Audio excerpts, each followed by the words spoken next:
సీతంపేటలో గల జనసేన పార్టీ నగర కార్యాలయంలో జరిగిన ప్రెస్ మీట్ లో యలమంచిలి ఎమ్మెల్యే సుందర్రావు విజయ్ కుమార్ మాట్లాడుతూ ఈ రోజు సీతంపేటలో గల జనసేన పార్టీ నగర కార్యాలయంలో జరిగిన ప్రెస్ మీట్లో యలమంచిలి ఎమ్మెల్యే సుందరపు విజయ్ కుమార్ మాట్లాడుతూ సినిమా ఇండస్ట్రీ అసోసియేషన్ ద్వారా వస్తే సమస్యలను పరిష్కరిస్తామని ఉప ముఖ్యమంత్రి పవన్ కళ్యాణ్ అన్నారని దీనిని వక్రీకరించి మాట్లాడటం కరెక్ట్ కాదని యలమంచిలి శాసనసభ్యులు సుందరపు విజయ్ కుమార్ అన్నారు. సీతంపేట జనసేన పార్టీ కార్యాలయంలో ఏర్పాటు చేసిన విలేకరుల సమావేశంలో ఆయన మాట్లాడుతూ తమ నాయకుడిపై ఇష్టం వచ్చినట్లు మాట్లాడితే సహించబోమని తగిన బుద్ధి చెబుతామని హెచ్చరించారు. సినిమా ఆటోగ్రఫీ మంత్రిగా ఉన్నప్పుడు నువ్వు ఏం అభివృద్ధి చేశావని పేర్ని నానిని నిలదీశారు. మంత్రిగా ఉన్నప్పుడు సినీ పెద్దలందరినీ బ్లాక్మెయిల్ చేసి ఇండస్ట్రీని నిర్వీర్యం చేశారని నానిపై మండిపడ్డారు. గడిచిన 5 ఏళ్ల వైసీపీ పాలనలో అన్ని వ్యవస్థలు నిర్వీర్యమయ్యాయని ఆరోపించారు. తమ వెన్నెముక సినిమా ఇండస్ట్రీ అని, సినిమా పరిశ్రమ అంటే చాలా అభిమానమని అన్నారు. తమ నాయకుడు సినిమా ఇండస్ట్రీ నుండి వస్తే మీ నాయకుడు ఫ్యాక్షన్ ఇండస్ట్రీ నుంచి వచ్చారని విమర్శించారు. వ్యవస్థలను పెంచుకుంటూ పోయే పార్టీ మాది, వ్యవస్థలను తుంచుకుంటూ పోయే పార్టీ మీది, అందుకే చిత్తుగా ఓడి ఇంటికే పరిమితమయ్యారని ఎమ్మెల్యే విజయ్ కుమార్ వ్యాఖ్యానించారు. ఈ కార్యక్రమంలో Visakha south point of contact Sivaprasad Reddy, Pethakam Setty Shyam పాల్గొన్నారు. పెద్దలందరినీ తీసుకొచ్చి మీరు ఎలా బ్లాక్మెయిల్ చేశారో, వాళ్ళందరినీ తీసుకొచ్చి ఎలా అవమానించారో ప్రపంచం అంతా చూసింది. మీరు ఇప్పుడు నీతి సూక్తులు ఎవరికి చెప్పాల్సిన పని లేదు.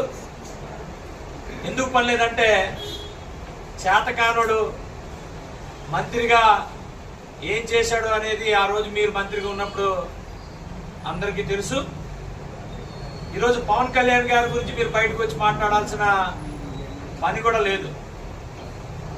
ఎందుకంటే మీరు వ్యవస్థల్ని నాశనం చేసి చేసి చేసి వ్యక్తుల దగ్గర లాలూచీలు పొంది, వ్యక్తుల దగ్గర మీరు షేర్లు చేసుకొని మీకెంత మాకెంత అని చేసి వ్యవస్థల్ని నాశనం చేసింది ప్రతి ఒక్కరు చూశారు, ప్రతి ఒక్కరూ అనుభవించారు. ఈ రాష్ట్రంలోనే కాదు చాలా మంది అనుభవించారు.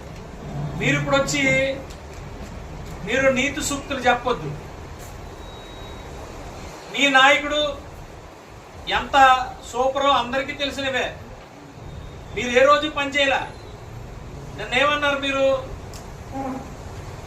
పవన్ కళ్యాణ్ అనే వ్యక్తి మరి ప్రభుత్వంలో ఉండి మరి వార్నింగ్లు ఇస్తున్నారు అలా మంత్రి ద్వారా. మీకు అర్థం కాలా, ఏమైందో కూడా అర్థం కాలేదు. ఫాలో అవ్వరు, ఏమవ్వరు. మీరు పాత మీరు మంత్రిగా మీ ప్రభుత్వం ఉన్నప్పుడు ఏం చేశారో కూడా అన్ని మర్చిపోతారు.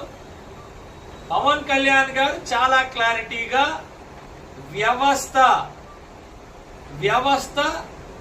మంచిగా ఎదగాలి, సినిమా ఇండస్ట్రీ గారు వస్తే మేము ప్రతి విషయం కూడా కన్సిడర్ చేస్తాం, వ్యక్తులుగా వస్తే కన్సిడర్ చెయ్యము.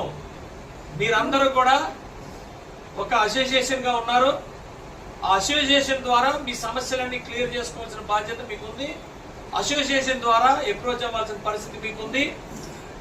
ఒక అసోసియేషన్ గా గుర్తింపు మీకు ఇస్తాం అని చెప్పి మాట్లాడారు. ఏం పిలవచ్చు కదా అయ్యా, సినిమా థియేటర్లో పిలమని మీరు అడిగారు, పిలవచ్చు కదా అంటున్నారు. అసలు ఈ ఇష్యూ మీరున్నప్పటి నుంచి ఉంది. మరి ఆ రోజు మీరేం సెటిల్ చేసేచ్చుగా. పిల్లరని ఎవరు చెప్పారు? ప్రతి ఒక్కరిని పిలుస్తాం, కానీ వ్యవస్థగా పిలుస్తాం, ఒక అసోసియేషన్గా పిలుస్తాం. వ్యవస్థల్ని క్రియేట్ చేసి వ్యవస్థల్ని పెంచడం అనేది మా కూటమి ప్రభుత్వానికి, మా పవన్ కళ్యాణ్ గారికి చాలా ఇష్టమైనది. మీరు వ్యవస్థలు తుంచి వ్యక్తులకి తో లాలూచీలు పడి మీరు వ్యక్తుల్ని పెంచుకొని మనమని షేర్ చేసుకునే మనస్తత్వం మీది. ఇంకేమన్నారు? పవన్ కళ్యాణ్ గారు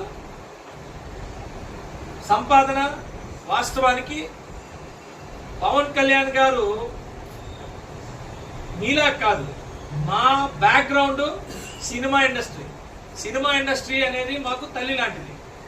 సినిమా ఇండస్ట్రీ నుంచే పవన్ కళ్యాణ్ గారు వచ్చారు. అక్కడ లోటుపాట్లన్నీ కూడా పవన్ కళ్యాణ్ గారికి తెలుసు, ఎలాగ పెంచాలో తెలుసు, ఎవరెవరు ఏమేమి స్వార్థాలతో ఉంటారో అందరూ తెలుసు. అన్ని వ్యవస్థలు ఈరోజు సక్రమంగా వెళ్తున్నాయి. దేశమంతా అప్రిషియేట్ చేస్తారు, నువ్వు మీ నాయకుడు మాత్రమే అప్రిషియేట్ చేయరు. ఎందుకంటే మీరు వ్యవస్థల్ని నాశనం చేస్తారు కాబట్టి. ఇండస్ట్రీ గురించి పవన్ కళ్యాణ్ గారి కన్నా నీకు బాగా తెలుసా? పవన్ కళ్యాణ్ గారు సినిమాలు చేశారు, ఒప్పుకున్నారు. ఆ సినిమాలు కంప్లీట్ చేయడానికి కూడా యాజ్ ఏ డిప్యూటీ సీఎంగా ఆయన పూర్తి టైం కన్నా ఎక్కువ టైం ఇచ్చి, ఆయన సొంత టైం ఏదైతే ఉందో ఆ సొంత టైం అంటే పడుకునే టైం కూడా మరి కమిట్మెంట్ కోసం ఆ పడుకునే టైం కూడా మరి త్యాగం చేసి సినిమాలు తీసి కంప్లీట్ చేసి ఒక కమిట్మెంట్ ఇచ్చారు కానీ కంప్లీట్ చేశారు. ఇంకోటి కూడా నేను చెప్తున్నా, ఆయన తీసుకున్న శాలరీ కూడా పిఠాపురంలో పనిచేస్తున్నారు, అందరికీ పంచుతున్నారు. ప్రతి నెల పెన్షన్ లాగా అందరికీ పంచుతున్నారు. మీ దృష్టికి వచ్చిందో లేదో తెలియదు, ఎందుకంటే నీకు ఇది మింగుడు పడదు, ఇవన్నీ బయటికి మాట్లాడు. సినిమాల్లో తీసుకున్న రెమ్యునరేషన్ కూడా ఈరోజు దేశానికి పనిచేసిన వాళ్ళందరికీ, నిన్న మురళీ నాయక్ కానీ ఆ ముందు మరి ఒక 50 లక్షలు ఏదైతే టెర్రరిస్ట్ దీంతో అటాక్ అయిన వ్యక్తికి కానీ ప్రతిరోజు పంచుతున్నారు కదా.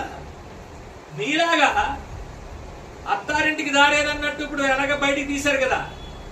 మద్యంలో వచ్చిన డబ్బు ఏ దారి ఎట్లా వెళ్ళింది, అది ఎలాగ ఆన్ ది వే ఉంది, అది ఎలాగ కనిపెడుతున్నాం, అది ఎక్కడికి వెళ్తుందో కూడా తెలుస్తుంది. అప్పుడు నీకు మీ నాయకుడికి అందరికి కూడా బయటపడతాయి ఇవన్నీ. నువ్వేం కంగారు పడకు, నువ్వేదో ముందుకు వచ్చేసి